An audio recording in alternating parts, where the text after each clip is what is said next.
النهارده عن قائمة تحديث اندرويد 14 لسامسونج. ما تنساش تعمل لايك وسبسكرايب وتشترك في القناة وتصلي على النبي طبعا.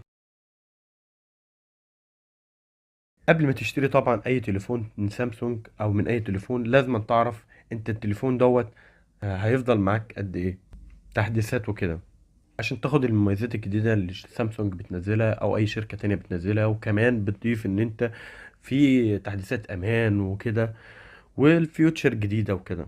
وفي الأغلب ده بيكون في التليفونات المستعملة أو حتى الجديدة. نبدأ بقى بعائلة الفولد والفليب. الفولد 3 و4 والفليب 3 و4 الاتنين دول نزل لهم.